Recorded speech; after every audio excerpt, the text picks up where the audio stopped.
amigos, ¿cómo están? Bienvenidos a su programa Diálogos Divinos. Les saludamos el doctor Salvador Tomasini. Hola amigos. Emita Martínez. Hola amigos, buenas noches. Y su servidora Alejandra López. Y bueno, pues empezamos. Commençons. Volume 34, 5 janvier 1936. Ma pauvre et petite volonté ressent le besoin extrême du divin vouloir. Sans lui, je suis dans le jeûne, sans force, sans chaleur et sans vie. Je sens la mort à chaque instant, parce qu'il n'y a personne d'autre pour me nourrir de sa vie. Ici, c'est très intéressant. Il n'y a rien ni personne qui peut se substituer à cette vie, à cet aliment de la vie divine en nous. Cela semble un petit peu faisant partie de ce dialogue sans plus de transcendance, mais en fait, Jésus nous fait comprendre que c'est absolument nécessaire pour nous, ce divin vouloir, en nous. C'est pourquoi je répète, j'ai faim, viens, ô divine volonté, me donner ta vie et me rassasier de toi, sinon je vais mourir. Je délirais en voulant sentir en moi la plénitude de la divine volonté, lorsque mon doux Jésus, répétant en moi sa brève visite, toute bonté me dit « Ma bienheureuse fille, ton délire, ta faim, ton besoin extrême de vouloir sentir la vie de ma volonté à chaque instant sont pour moi des blessures au cœur, des larmes d'amour qui me forcent à courir, à voler vers toi pour faire grandir en toi la vie de ma volonté. » Tu dois savoir que lorsque la créature veut faire ma volonté pour qu'elle vive et émette ses actes dans la créature, elle appelle son Créateur, qui se sent appelé par la puissance de son propre vouloir dans la créature, ce qu'il ne peut refuser ni retarder le moindrement. Au contraire, comme nous ne nous laissons jamais vaincre en amour, dès que nous voyons qu'elle va nous appeler, nous ne lui en laissons pas le temps. Nous l'appelons et elle accourt dans notre être divin comme en son propre centre. Elle se jette dans nos bras et nous la pressons contre nous pour la transformer en nous dans un accord parfait entre Créateur et créature. Et notre enthousiasme d'amour est si grand que nous l'aimons d'un amour nouveau et redoublé. Mais ce n'est pas assez. Nous lui donnons une communication avec notre être suprême afin de nous faire aimer par elle d'un amour nouveau et redoublé.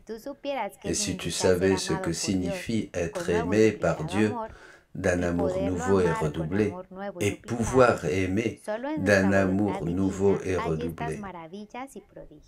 Ces merveilles et ces prodiges n'existent que dans notre divine volonté.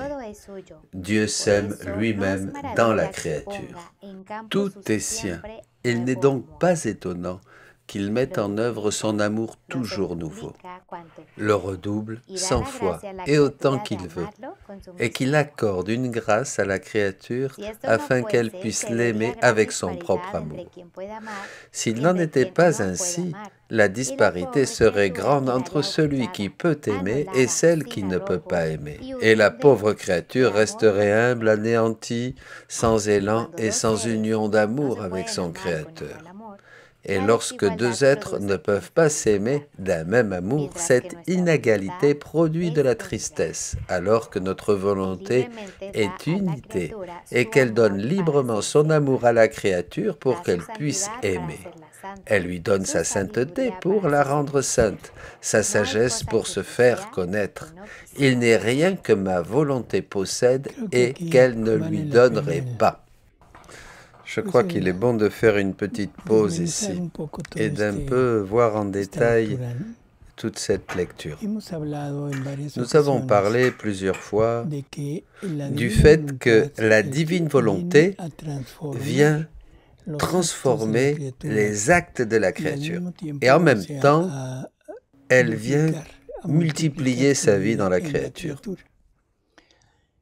Nous avons dit aussi que ce n'est pas elle qui vient en nous pour agir en nous, mais elle donne aux actes de la créature la qualité d'être des actes divins, des actes de même nature que les actes divins. Et donc, au moment où la créature œuvre continuellement avec elle, la vie qui se forme dans la créature change. Elle devient une vie divine. Elle change d'une vie humaine à une vie divine. Et donc, la créature se met, disons, égal à égal avec Dieu, pour commencer à avoir une relation d'amour. Mais c'est une relation d'amour entre deux créatures, c'est-à-dire la partie divine et la partie humaine divinisée. Ce n'est pas la partie divine dans les deux, vous voyez ? On prend quelquefois comme quelque chose d'acquis que c'est la divine volonté qui vient œuvrer en nous. Non, c'est nous, enrichis par les dons, par les attributs, les œuvres de la divine volonté, c'est nous qui faisons tout ça nôtre, l'ayant en propre, nous avons ensuite une relation d'amour avec Jésus. On va voir ce que dit le Seigneur. On va voir ce que dit Jésus ici. Ton délire, ta faim, ton besoin extrême de vouloir sentir la vie de ma volonté à chaque instant sont pour moi des blessures au cœur, des larmes d'amour. C'est ça qui fait que Jésus se sent réellement blessé et aimé par la créature et disposé à lui donner tout ce qu'il contient, tout ce qui est à lui. Tu dois savoir que lorsque la créature veut faire ma volonté pour vivre et accomplir ses actes en elle, elle fait appel à son Créateur, qui se sent appelé par la puissance de son propre vouloir dans la créature, ce qu'il ne peut refuser ni retarder le moindrement. Ensuite, au contraire, comme nous ne nous laissons jamais vaincre en amour, dès que nous voyons qu'elle va nous appeler, nous ne lui en laissons pas le temps. Nous l'appelons et elle accourt dans notre être divin comme en son propre centre.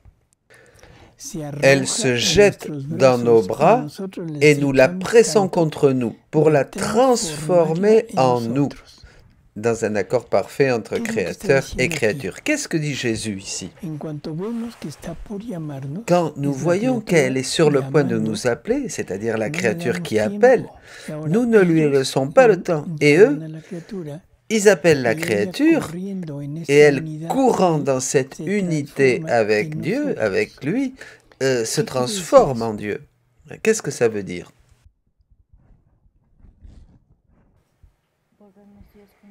Nous devenons Dieu en Dieu? Nous devenons Dieu en Dieu, oui.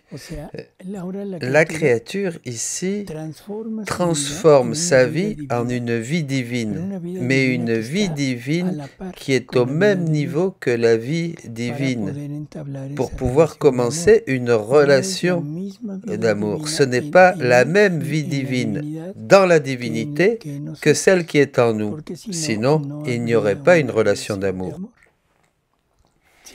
D'accord? Il dit, dans un accord parfait entre le Créateur et la créature. Vous voyez? C'est totalement, vraiment différencié. Il y a une unité, il y a une perfection au niveau des dons, au niveau des attributs, qui génère justement cette relation, qui permet cette relation. Nous lui donnons une communication avec notre être suprême afin de nous faire aimer par elle d'un amour nouveau et redoublé. Nous faire aimer par elle. C'est elle et nous. Il y a vraiment une différence. Nous et elle. Ces merveilles et ces prodiges n'existent que dans notre divine volonté. Dieu sème lui-même dans la créature, tout est sien.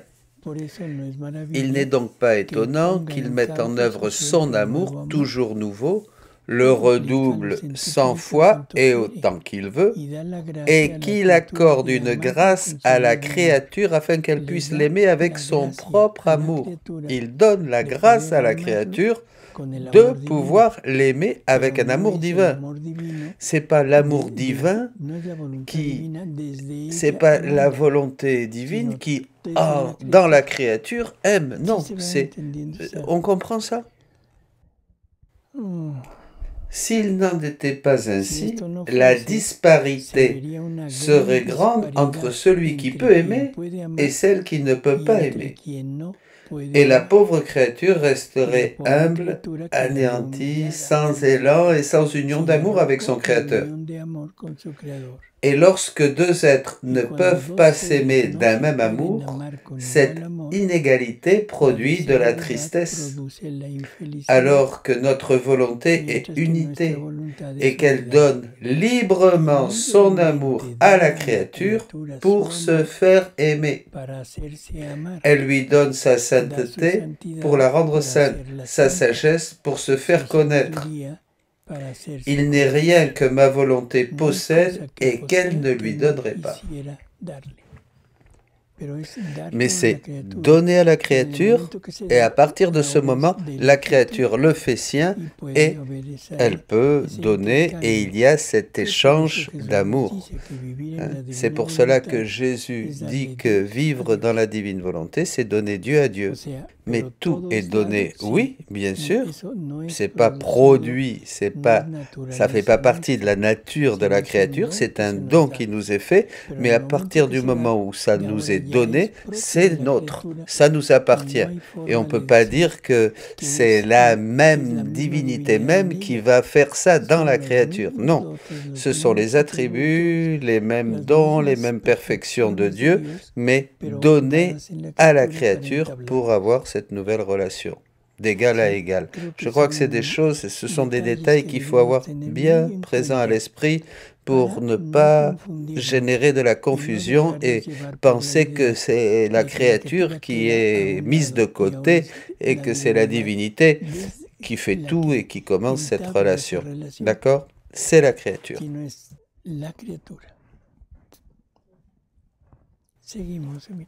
Continuons, Emita.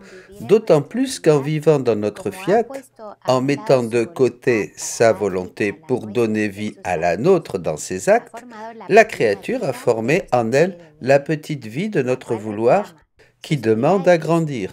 Et il suffit d'un acte de plus dans mon vouloir pour qu'il grandisse, d'un soupir pour satisfaire la faim, d'un désir entier pour que mon vouloir court dans tout son être et forme la nourriture suffisante pour que la créature se sente satisfaite avec tout ce qui appartient à son Créateur.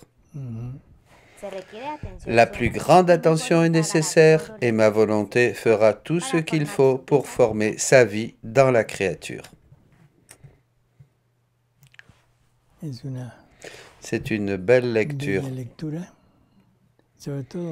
surtout très démonstrative. Une question qu'on nous fait toujours, comment je fais? Comment je fais? Comment je fais? Et Jésus le dit ici, ma volonté fera tout ce qui est nécessaire pour former sa vie dans la créature. Il faut juste connaître et se disposer.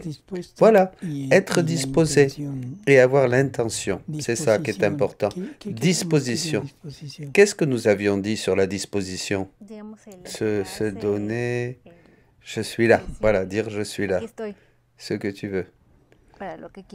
Quand quelqu'un se présente à nous, que nous voulons commencer une relation avec quelqu'un, et nous lui disons, écoute, je suis à ta disposition. Qu'est-ce que nous lui disons? Qu'on est ouvert, dis-moi ce que tu veux faire et moi j'obéis. Voilà, je suis totalement dans une attitude de faire, dans la disposition de faire tout ce que tu veux. Voilà. La disposition, c'est dire à qui? Ici, je suis là. Dis-moi, que veux-tu de moi? Et l'intention, alors, c'est quoi? Qu'est-ce que c'est l'intention? Un appel à la volonté divine. Oui. Au moment où je dis « je suis à ta disposition » et qu'il me dit « d'accord », eh bien, appelle ma volonté pour qu'elle agisse dans tes actes. Ça, c'est l'intention. Une intention qui peut être menée à bien ou que nous pouvons rejeter. Mais l'intention doit être « viens, divine volonté, agir en moi, œuvrer en moi ». En ayant ces choses, ces deux points, nous sommes vraiment là où il faut. Et cette attention continue, cette attention extrême et continue est nécessaire pour que la divine volonté puisse venir agir en nous en formant sa vie en nous. Qu'est-ce que ça veut dire former sa vie? Une répétition de ce qu'il a fait sur terre et la vie de la divinité. Comment pourrions-nous évaluer, décrire ce qu'est une vie humaine, quand il y a une vie humaine, par des actes continus et des actes humains aussi? La vie humaine serait pareille qu'une vie animale? Non. Pourquoi?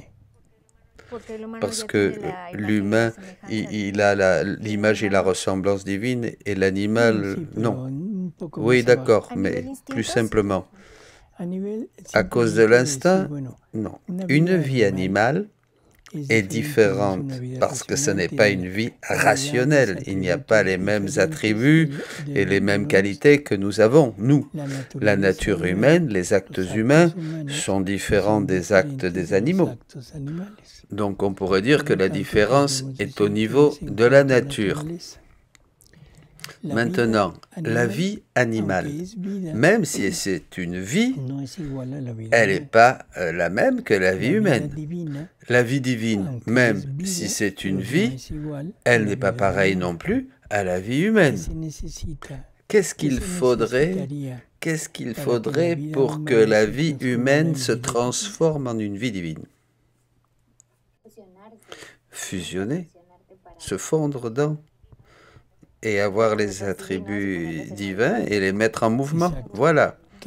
Qu'elle nous donne, cette vie divine, tout ce qui est nécessaire. D'abord, avant cela, nous vider de tout ce qui est humain. Pour faisant cela, ce vide nous permet de mettre en nous les attributs de la nature divine. Mais la personne continue à être ce qu'elle est. Et donc, maintenant, c'est la personne qui se transforme en une vie divine, transformée par la divine volonté, avec tous ses attributs, mais à partir de l'acte humain. À partir de ce moment, la créature acquiert une vie divine, la vie divine, d'accord? Mais ayant une vie divine tout en étant individuelle, elle reste différente de la vie divine en Dieu lui-même, d'accord? Et pourquoi on parle de ça maintenant? Parce qu'on disait que la volonté de Dieu fera tout ce qui est nécessaire pour que sa vie soit dans la créature. Oui, mais de cette manière.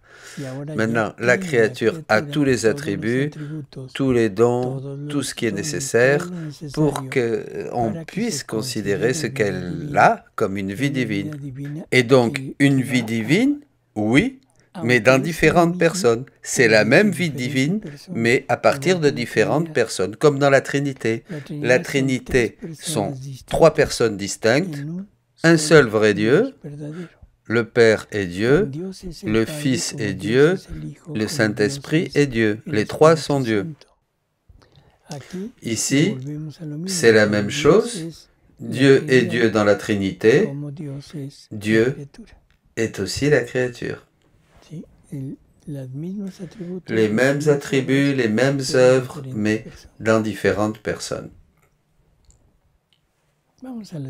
On va aller à une autre lecture, volume 34, 22 janvier 1936.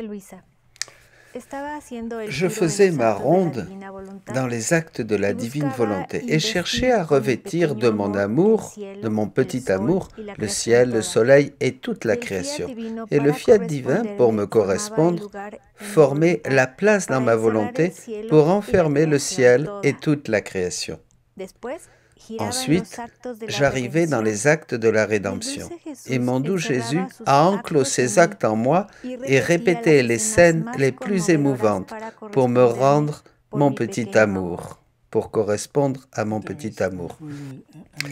Encore une fois, quelque chose nous est mentionné. Qu'est-ce qui nous met en rapport avec la lecture précédente? Je pensais avec le catéchisme. Jésus enferme ses actes dans la créature et se forme la vie divine. Oui, c'est ça. Je cherchais à revêtir ou entrer avec mon petit amour le ciel, le soleil et toute la création.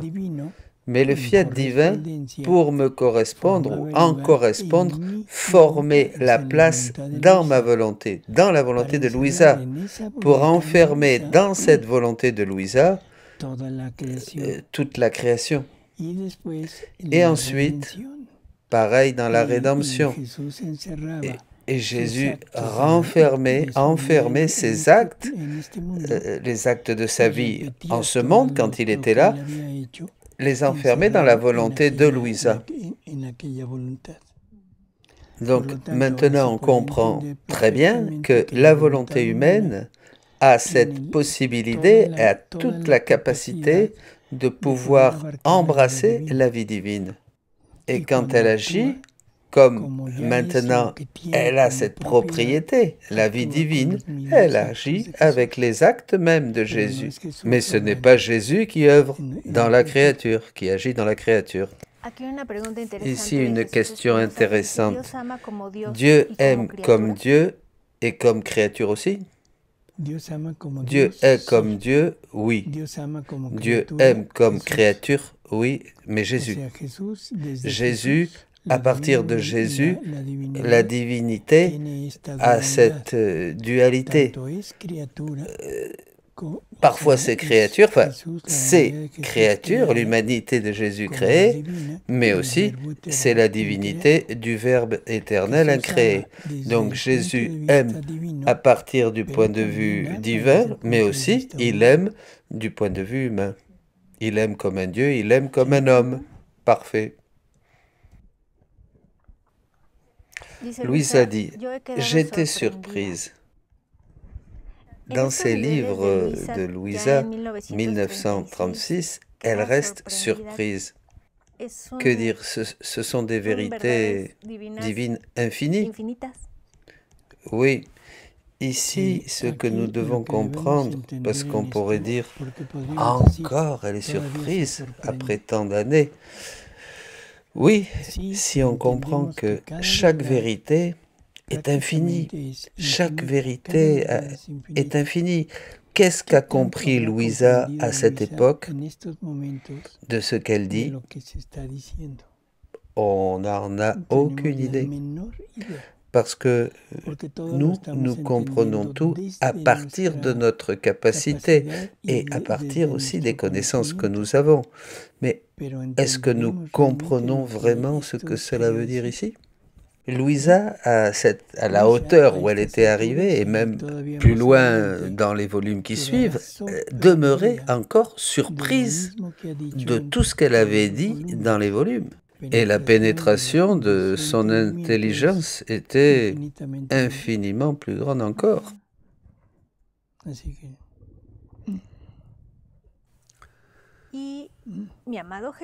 Mon bien-aimé Jésus, plein de tendresse, m'a dit, « Ma bonne fille, fille de ma volonté, tu dois savoir que mon amour est si grand que pour m'en libérer, je veux répéter mes œuvres.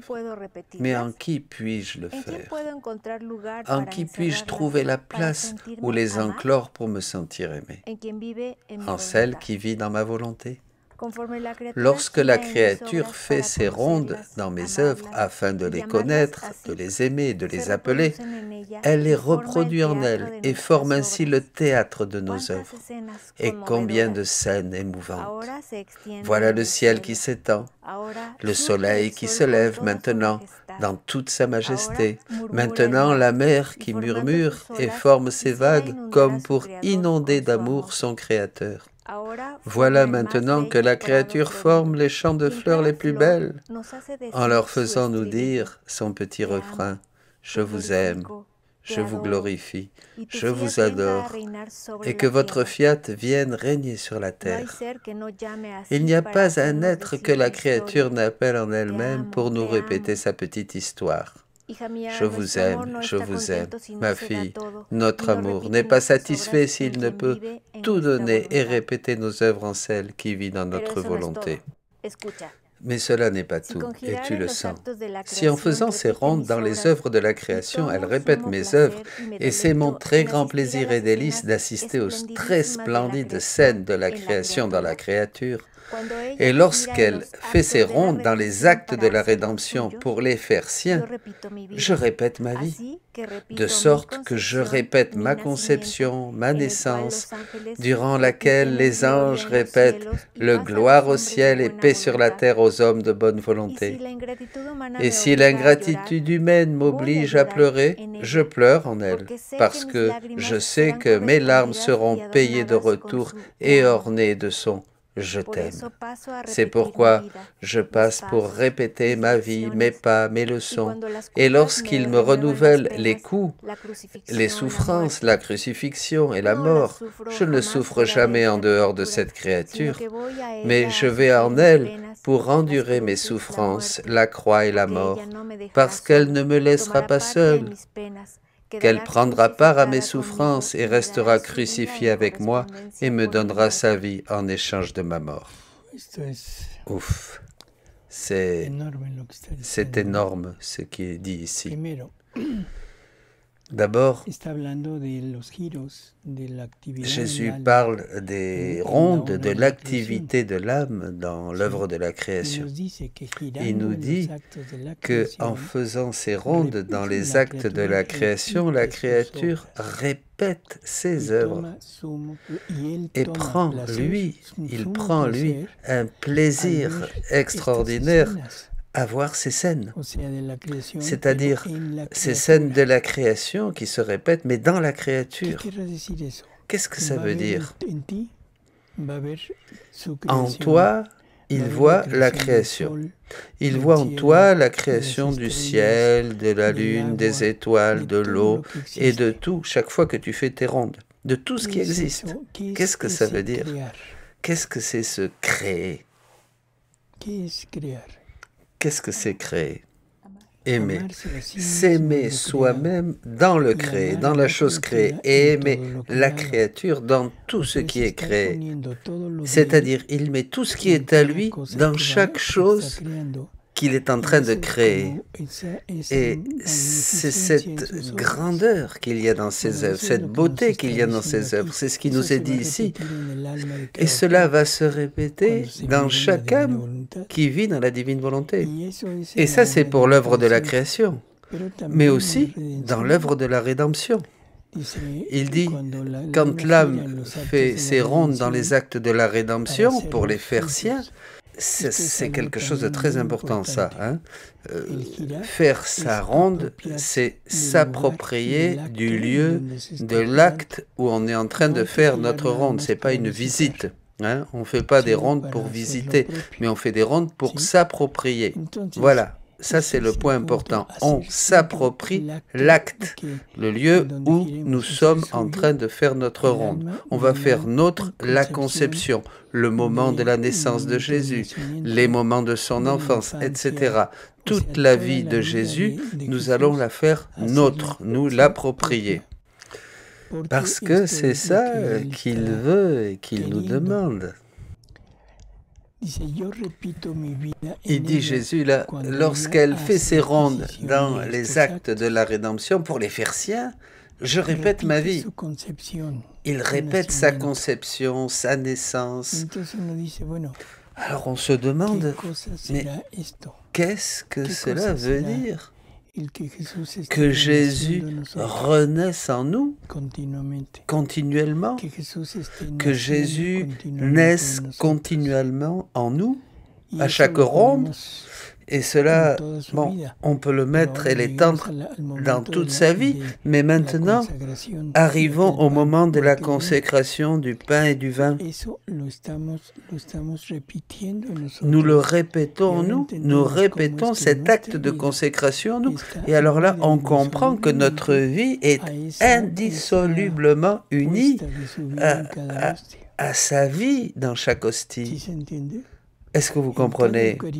En chaque Eucharistie, dans chaque Eucharistie, nous sommes unis à lui, nous réparons, nous l'aimons, nous le glorifions pour tout ce qu'il est, et tout cela se passe à chaque instant de notre vie. C'est une unité, pratiquement comme si nous étions au ciel, comme dans l'éternité. Dans l'éternité, il n'y a pas de temps, il n'y a pas de passé, il n'y a pas de futur. Tout est dans l'éternel présent, dans le présent. Et donc toute la vie de Jésus, depuis son incarnation jusqu'au moment de son ascension au ciel, est enfermée en nous. Nous l'avons comme notre propriété. Et nous pouvons passer d'un acte à l'autre continuellement pour être, pas seulement pour l'admirer, mais aussi pour le faire nôtre, afin de lui donner l'honneur, la gloire, l'amour que toute la famille humaine devrait lui donner. Je ne sais pas ce que vous pensez de ça. On est aussi en train de... On sauve aussi avec Jésus, on pardonne avec Jésus, on juge avec Jésus, on fait les mêmes choses que Jésus. Oui, il nous l'a dit il y a un moment. Il nous dit clairement que dans la rédemption, dans les actes de la rédemption, nous les faisons nôtres.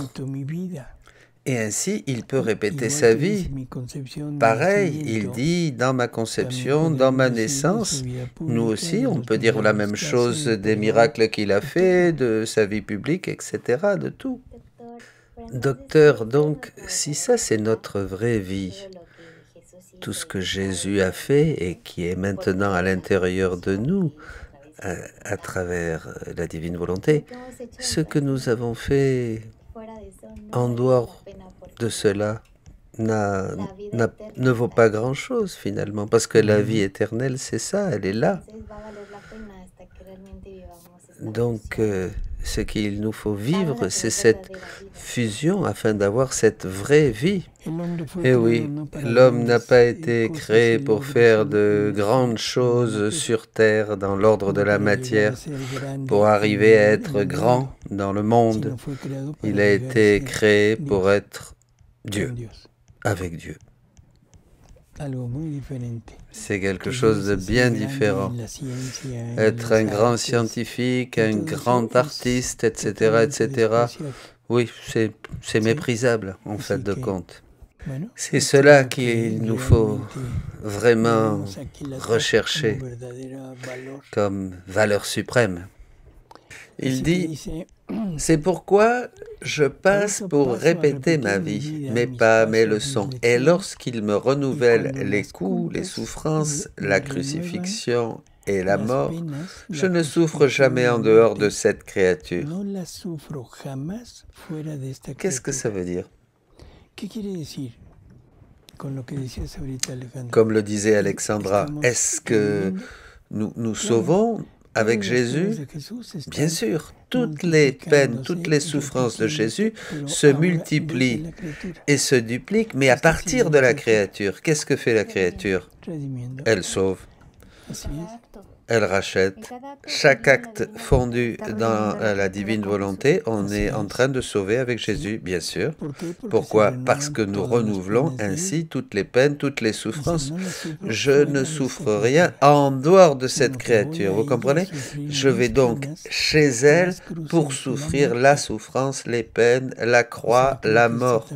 Il faut avoir ça très, très, très présent à l'esprit. Parce que si réellement nous aurions cela présent à l'esprit, nos vies changeraient du tout au tout. Nous ne serions pas tellement préoccupés pour nous-mêmes, pour notre personne. Nous ne serions pas tant préoccupés pour que faire, ce qu'il nous faut avoir. On serait préoccupé pour l'humanité tout entière. Vous comprenez? On serait préoccupé pour cette divinité et réparer et aider cette divinité et donner à cette divinité tout ce que ne donne pas l'humanité en gloire, en honneur, en réparation, en amour, etc. C'est ça, on serait préoccupé pour refaire la famille humaine. En réalité, la personne, à partir de ce moment, n'a besoin de rien. Nous sommes remplis, nous sommes comblés de tous les dons que Dieu nous donne, de la vie divine qui est maintenant à nous. On peut dire pratiquement, nous vivons le ciel sur la terre. Et donc, la vie de la créature maintenant a deux finalités. Être et correspondre à la divinité pour tout ce que nous avons reçu, tout ce qu'elle a fait pour nous, en nous donnant tout ce qui est nécessaire, etc., pour tout ce qu'elle a fait. Hein? Et après, une autre partie, un autre ministère, si je peux dire, donner à toute l'humanité tout ce qui est nécessaire pour arriver à cette connaissance et pouvoir vivre dans la divine volonté. Quand Jésus dit que la divine volonté, vivre dans la divine volonté est un échange de vie entre lui et la créature, je m'occupe de ce qui est à toi et toi tu t'occupes de ce qui est à moi. Donc on va s'abandonner parce que ce qui est à nous, c'est Jésus qui va s'en occuper, mais maintenant nous devons vivre tout ce qui appartient à Jésus, la vie même de Jésus, ses réparations, et en chaque acte, mettre une intention de faire la vie de Jésus. C'est maintenant cela que nous devons faire. Nous devons nous dédier à cela. Oui, oui, bien sûr. Quand Jésus dit que c'est un échange de vie, je crois que là, on comprend de manière très simple. Moi, je me charge de ta vie et toi, tu t'occupes de la mienne. Seigneur, je te donne ma vie et je suis totalement sûr que tu verras et tu t'occuperas de mes besoins pour ma famille et pour tout ce qui me préoccupe en ce monde. Mais maintenant, le souci, c'est ça. Bon, d'accord, je m'occupe de ta vie, mais de la mienne, qui s'en occupe, va nous demander Jésus. Le docteur Tomasini, non, c'est mieux, Alexandra plutôt. C'est quelque chose de personnel. Maintenant, aussi bien Emita, Alexandra, Paris, qui vous voulez, nous devons nous occuper de la vie de Jésus. Et qu'est-ce que c'est la vie de Jésus?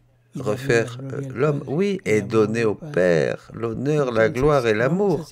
Donc on va faire cet échange de vie, oui, mais maintenant je vous demande, est-ce que nous le faisons vraiment? J'espère. On le fait vraiment? L'intention, nous avons l'intention de le faire. Bah, mais je crois que non, je crois que non. On ne le fait pas vraiment, c'est pas je crois. Non, nous ne le faisons pas parce que nous continuons à être préoccupés par nos vies, par nos choses, comment nous allons faire ceci, qu'est-ce qu'on va faire demain, etc. Comment nous obtiendrons cela, où allons-nous aller, et me réaliser, je dois me réaliser, etc. On est préoccupé pour nous, voyez. Du point de vue religieux, se rapprocher de l'Église, etc. Oui, bien sûr, on peut être bien avec le Seigneur, très dévot. Oui, bien sûr, mais je me préoccupe encore pour moi. D'accord? Je ne donne pas à Jésus champ libre pour qu'il agisse dans nos vies, en menant nos vies par les chemins qu'il désire lui. Quelquefois, on dit « Ah, je fais la volonté de Dieu, je fais la volonté de Dieu ». Qu'est-ce que ça veut dire?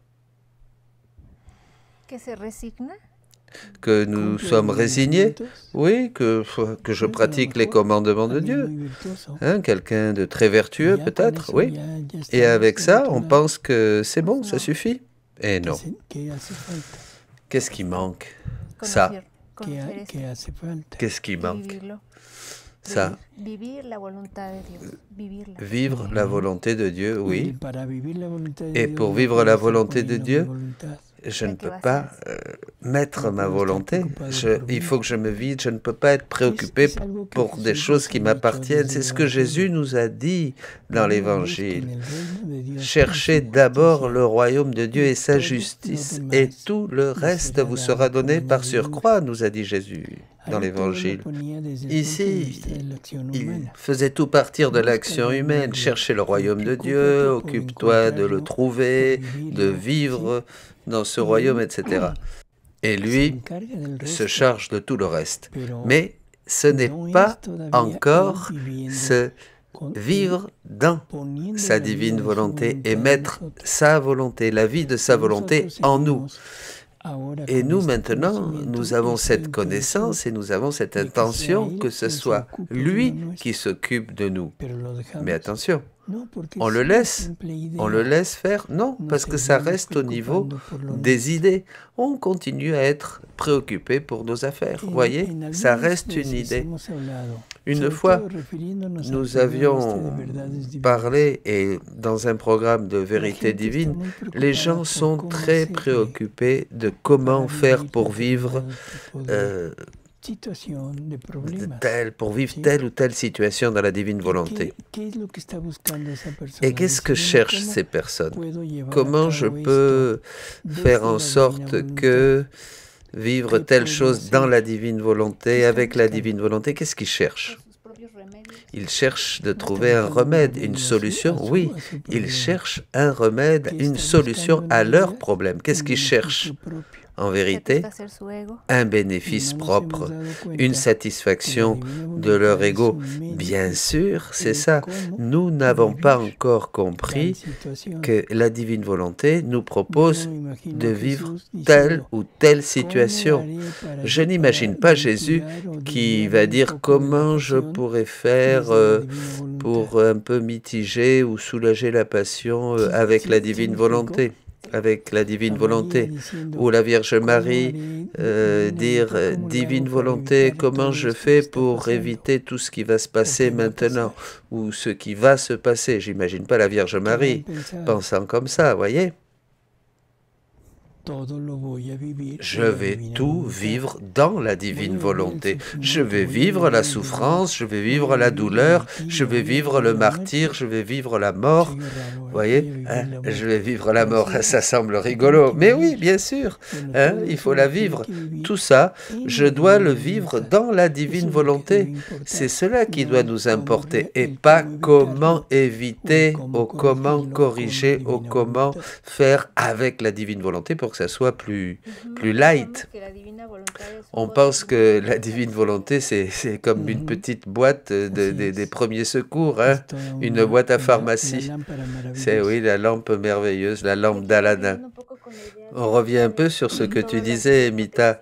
Tout ce qu'il y a eu avant, donc, n'avait pas de sens. Ici, dans le livre du ciel, on peut répondre à beaucoup de personnes qui disent « Je ne sais pas pourquoi je vis, je ne sais pas pourquoi je suis sur cette terre, pourquoi je suis né en ce monde, etc. » Et le livre du ciel le dit pour que vous preniez la finalité pour laquelle vous avez été créé, que vous prenez votre poste, votre rang. Oui, bien sûr.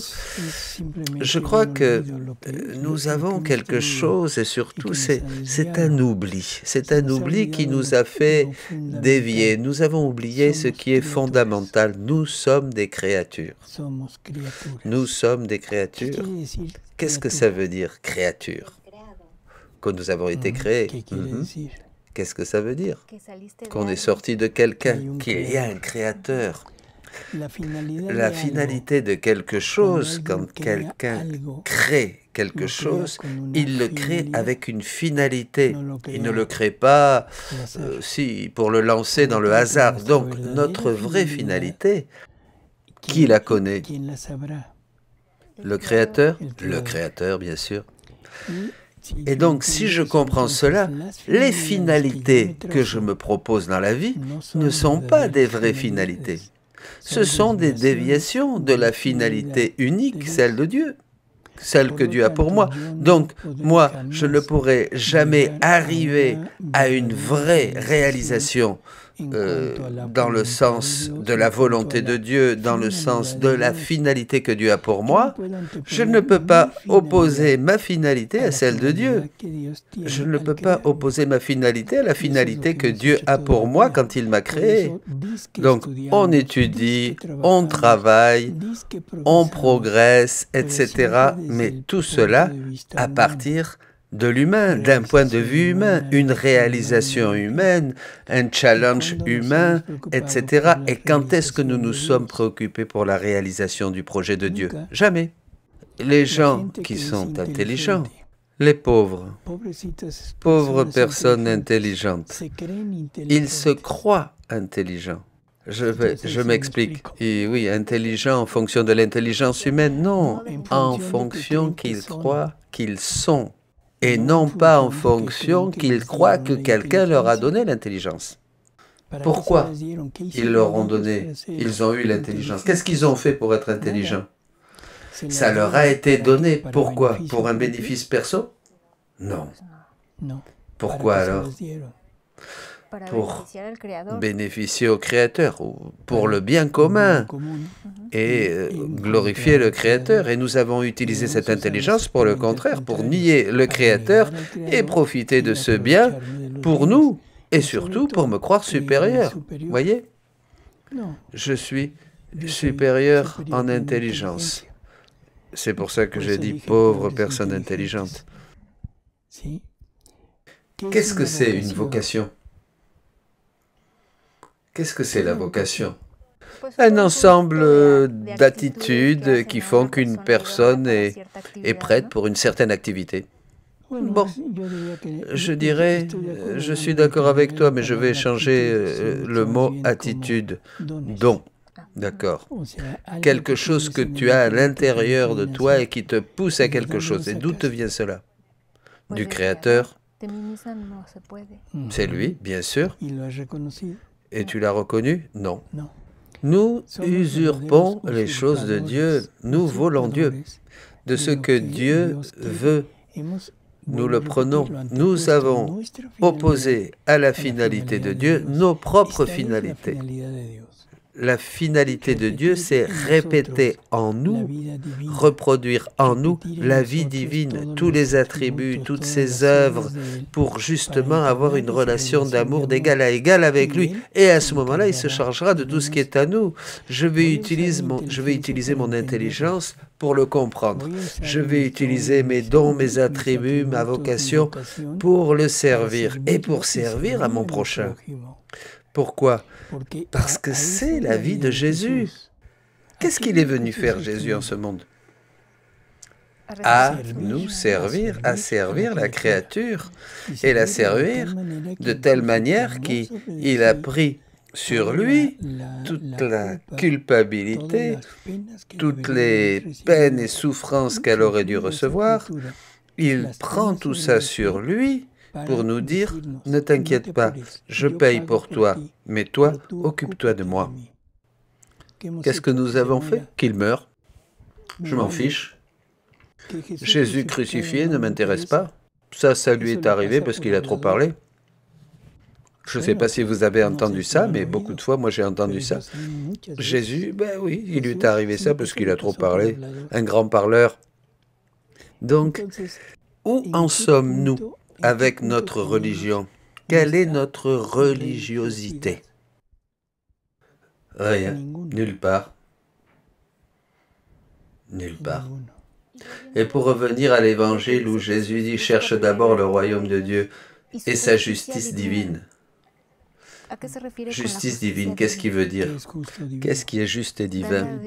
Que le Père reçoive l'amour, la gloire qu'il devrait, que nous aurions dû lui donner, que toute la création lui donne cette gloire pour tout ce qu'il a fait. Mais la création n'a pas la capacité de donner cette gloire au Père. Donc, c'est l'homme, c'est lui qui devrait mettre sa vie dans tout ce qui est créé pour pouvoir donner et rendre à Dieu cette gloire qu'il mérite pour tout ce qu'il a fait. Et en même temps, bien sûr, tout le créé nous sert comme un moyen pour recevoir l'amour de Dieu et comme un moyen aussi pour donner mon amour à Dieu. Qu'est-ce que nous avons fait avec la création, nous? Seulement l'utiliser pour avoir un bénéfice personnel et matériel. Et peu importe ce qui peut arriver, je vais achever avec la nature entière et tout détruire pour avoir quelques sous de plus. Je vais terminer avec cette forêt pour avoir justement une brosse à dents. C'est pas vrai? Peu importe qu'il n'y ait plus de poissons dans la mer, que les espèces soient en voie de disparition. Je m'amuse en tuant tout ce qui m'entoure. Je m'amuse en tuant. Qu'est-ce que c'est la chasse, par exemple? Qu'est-ce que c'est un amusement? La chasse, c'est un amusement de quelqu'un avec un instinct totalement bizarre, où mon amusement, c'est tuer. Un animal, peu importe, c'est un animal, mais bon, je tue quelque chose pour besoin, parce que j'ai besoin de manger? Non, par amusement. Et dans le meilleur des cas, je vais lui couper la tête, je vais le disséquer, l'empailler et le mettre dans ma salle à manger comme un trophée, et je serai très fier. Ah là là, quelle belle chose. On a fait un désastre, nous avons créé un désastre de cette finalité que Dieu avait pour nous. Et il faut comprendre que si nous sommes des créatures, nous devrions nous soumettre au Créateur. Et nous devrions comprendre que la finalité que le Créateur a pour moi, à part de la vraie finalité, c'est la seule qui peut me permettre de me réaliser comme être humain. Toutes les autres finalités vont me conduire ou vont me donner des joies humaines et qui à la fin vont devenir des tristesses et des nausées, et vont me donner la nausée. Pourquoi? Parce que je ne vais pas aller là où je dois aller. À quoi ça sert de gagner le monde si je perds mon âme, dit Jésus dans l'Évangile. Nous allons comprendre tout cela au moment de la mort. Au moment de la mort et après la mort, c'est là où tu vas plus tout comprendre. Je vais souffrir. Tu vas avoir le fruit de tout ce que tu as obtenu. On va finir. C'est ainsi que celle qui vit dans ma volonté, je trouve le théâtre de ma vie, les scènes émouvantes de mon enfance et de ma passion. Je trouve les cieux qui me parlent, les soleils qui m'aiment, les vents qui gémissent d'amour pour moi. Bref, toutes les choses créées réunies pour me dire un petit mot, un « je t'aime », un témoignage de reconnaissance. Mais qui les fait parler? Qui prend la voix de toutes ces choses? Celle qui vit dans ma volonté. Ma volonté la transforme au point qu'il n'y a pas d'amour qu'elle ne donne ni d'œuvre que ma volonté ne puisse répéter en elle. Ces créatures peuvent par conséquent se dire les vies de ma volonté et les répétitrices des œuvres de leur Créateur. C'est ça la finalité que Dieu veut pour nous. Alors, je vous demande, un politicien va s'occuper de ça? Non. Un narcotrafiquant? Non plus. Pauvres gens. Ils croient qu'ils obtiennent beaucoup et finalement, ils perdent la vraie richesse, le vrai bonheur qui est ça. Et donc, où allons-nous? L'humanité? Dans l'abîme.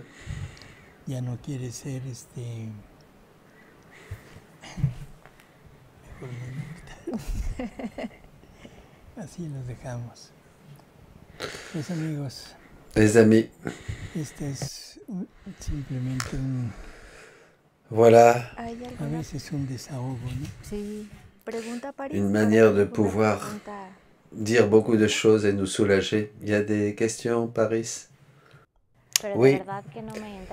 Pardon, je ne comprends pas, ça n'entre pas dans ma tête, mais quelque chose de pratique. Comment je fais pour soutenir, nourrir ma famille quand il y a des malades, devant cette peur de la délinquance ou Voilà, cette peur de voir le mal avancer. Comment je fais pour subvenir aux besoins de ma famille?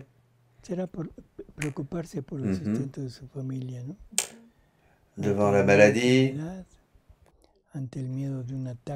face à une attaque, à une violence. Je crois que la chose principale, la plus importante, nous cherchons toujours le moyen le plus efficace pour nous défendre de toutes ces choses. L'imprévu, c'est avoir des réserves, garder de l'argent, pouvoir avoir quelque chose pour continuer à vivre. Devant une attaque de délinquants, on va mettre du fil barbelé, on va mettre des armes, des vidéos. Et ça ne serait pas suffisant d'avoir juste confiance en Dieu? Je demande. Certainement, vous allez dire non. Je dois faire quelque chose. On va toujours dire, je dois faire quelque chose. J'ai confiance, mais je dois faire quelque chose. Et oui, et nous avons changé les paroles de Jésus. Cherchez d'abord le royaume de Dieu et sa justice, et tout le reste vous viendra par surcroît. On a changé. Voilà, d'abord moi. D'abord moi, et après Dieu. Aide-toi et moi je t'aiderai. Ouais, on dit aussi, oui. Je crois que, pardon si je dis les choses de cette manière, mais je crois que cette vie, qu'ont ces personnes qui se préoccupent de tant de choses et tant de choses, ça doit être une vie horrible d'être toujours en train de penser à ces choses, au mal, aux choses tragiques, au manque, et ne pas avoir de quoi... Ah là là. Ah, si j'avais un ami politicien, si j'avais quelqu'un qui puisse me donner, comme on dit à Mexique, un os comme un chien. Ah, là, je suis tranquille. Voilà. L'évangile encore, cette parabole de l'évangile, le riche qui avait une grande moisson et il se dit, qu'est-ce que je vais faire avec tout ça? Eh ben, je vais démolir mes granges et puis je vais en construire de plus grandes encore pour pouvoir garder tout ça et me reposer durant mon vivant. Et Dieu lui dit, ah là là, ah, idiot, fou, aujourd'hui tu vas mourir. Insensé, aujourd'hui tu vas mourir. Voilà, chacun,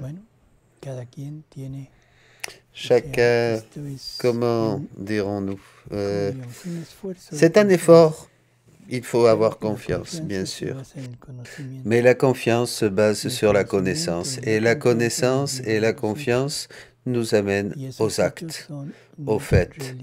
Et ces faits deviennent une réalité. Une réalité, ce n'est pas un mensonge. Une réalité qu'il faut prouver, qu'il faut expérimenter, mais en abandonnant nos peurs, en abandonnant nos béquilles et en nous mettant dans les mains de Dieu, nous ferons l'expérience. Ce n'est pas seulement en disant « Seigneur, je crois », mais il faut chercher plus, cet échange de vie. Elle va s'occuper, lui va s'occuper de ma vie, mais moi je dois m'occuper de la sienne. La seule chose qui doit compter pour moi, c'est de m'occuper de ce qui a préoccupé Jésus. Donner au Père la gloire, l'honneur et les réparations qui lui sont nécessaires, et refaire l'homme, vivre pour l'homme. Et la seule chose de le faire, c'est me donner corps et âme à cette dimension, à ce don de moi-même total. Il ne s'agit pas de faire des choses au-delà de mes possibilités, mais avec ce que je peux, essayer d'étendre ce règne, de faire connaître ce règne, ce royaume de Dieu, de faire connaître cette connaissance. Ça peut être avec la parole, ça peut être avec l'exemple, ça peut être avec mes actes, tout simplement. Et donner à Dieu ce lieu qui lui revient, cette première place dans ma vie. Voilà. Montre-moi ta foi avec tes œuvres, on dit. Eh oui, c'est ça. Ne me parle pas de foi sans œuvre. Enfin. Les amis, merci. Merci pour avoir été avec nous. Merci Alexandra, Emita, Paris. Et à vous tous, d'être avec nous, de nous avoir dans le... Nous essaierons de continuer ce travail, de faire connaître ces vérités. On a des bonjours de Colombia, Brasil, Argentina, Chile, Cuautitlán Izcalli, El Salvador, Texas, Uruguay, Ciudad de México, San Luis Potosí, Ecuador, Costa Rica, Honduras, Venezuela, Chihuahua, Manzanillo, Colima, Guanajuato, Jalisco y Guerrero. Gracias, amigos. ¿De Rusia? Todavía no, todavía. Gracias, amigos. Hasta la próxima. Hasta luego, amigos.